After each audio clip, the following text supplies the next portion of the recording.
Bonjour et bienvenue. Aujourd'hui, je vais vous apprendre comment faire le ghee. Le ghee, c'est le gras, ou plutôt je dirais la base qui est utilisée dans les plats indiens.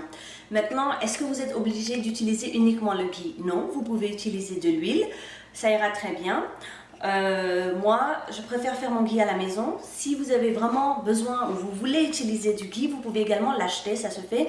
Mais je veux vous montrer comment faire le ghee parce que c'est très simple à faire. Et également, comme mon assistant caméraman et mon fils, il voulait que je montre ce qu'il a fait dans une classe de poterie. Donc ça, j'utilise ces deux-là pour comme repose de cuire en bois de cuisine. Donc ce que nous allons commencer, le ghee, c'est quoi? C'est juste du beurre clarifié. Donc j'ai deux mottes de beurre ici. Et en fait, ce qu'il suffit de faire, c'est de prendre ces mottes de beurre et de les faire fondre à feu très doux. Ce qui va se passer, c'est que après un certain temps, je dirais 20 minutes environ,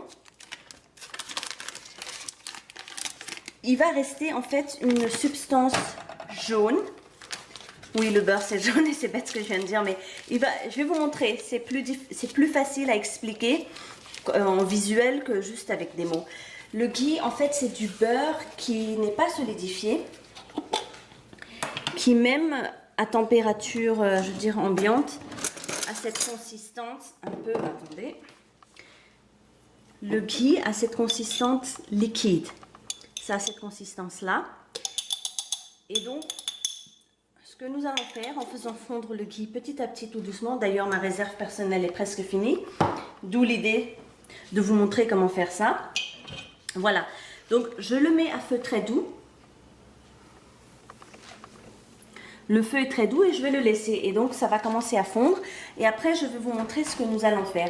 Ça donne en fait le goût, c'est un petit goût de noisette. Donc c'est un beurre un peu au goût de noisette. Mais ce qu'il faut faire attention, c'est que vraiment le feu doit rester très doux. Parce que si vous n'avez pas la patience de faire ça, vous risquez de brûler. Et ça fait à peu près 10 minutes. Le beurre a bien fondu à feu doux. Comme vous pouvez le voir, il y a une mousse blanche. Et en fait, ce qui va se passer, c'est que petit à petit, cette mousse qui recouvre tout le beurre va s'évaporer. Et en fait, il suffit d'attendre que cette mousse s'évapore. Et une fois que ça arrive, ça veut dire que votre ghee est prêt. Donc vous voyez ça, elle recouvre en totalité. De temps en temps, le beurre fait des petites bulles, comme vous pouvez le voir ici. Il y a une bulle ici, voilà. Et en fait, il suffit de garder la même température et de remuer de temps en temps. Voilà, et petit à petit, cette mousse, elle va disparaître.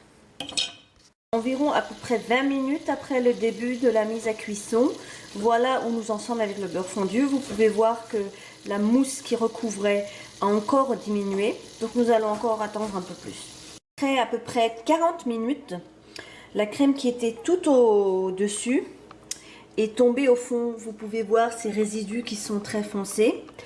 Donc maintenant, le ghee est presque prêt. Donc nous allons le mettre dans un pot, mais en le passant par une passoire pour que tous ces résidus qui sont au fond, ces résidus marrons, soient éliminés.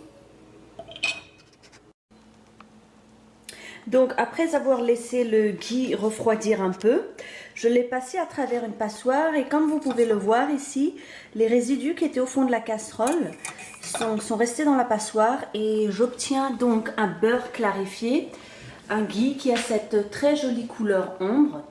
Et normalement d'ici 3-4 heures, ça va prendre cette couleur que je vous ai montrée au départ, qui était un peu un jaune foncé, presque jaune marron.